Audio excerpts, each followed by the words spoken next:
मागील 4 दिवसापासून चालत असलेला रेझिस्टन्स निफ्टीने ब्रेक करत अपसाईडला गॅप अप ओपनिंग दिली, परंतु गॅप अप ओपन होऊन सुद्धा सेल ऑफ पाहायला भेटला आणि निफ्टीची क्लोजिंग आज त्याच रेझिस्टन्सच्या खाली झाली.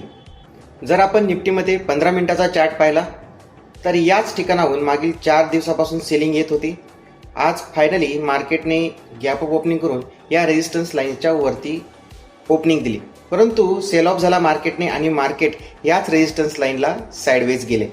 याचं मेन रिझन म्हणजे जर आपण ओपन इंटरेस्टवरती पाहिलं तर 24,400 आणि 24,500 या ठिकाणी मोठा रेझिस्टन्स दिसतोय.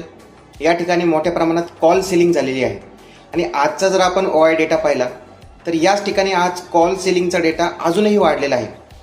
निफ्टीची एक्सपायरी ही उद्या आहे. उद्या पॉसिबली आपल्याला 24,500च्या खालीच निफ्टीची एक्सपायरी पाहायला भेटेल. जसं की आपण चार्टवरती पाहिलं आणि ओपन इंटरेस्टवरती पाहिलं, उद्याच्या एक्सपायरीसाठी 24,400 आणि 24,500 या ठिकाणी मोठा रेझिस्टन्स आहे. पॉसिबली उद्याची एक्सपायरी आपल्याला 24,200 ते 24,500 या दरम्यान होताना दिसेल. ज्या पोझिशन आपण कॅरी फॉरवर्ड केलेल्या आहेत त्या उद्यापर्यंत आपल्याला होल्ड करायच्या आहेत. याचा मॅक्सिमम प्रॉफिट आपल्याला 24,500 या ठिकाणी आहे.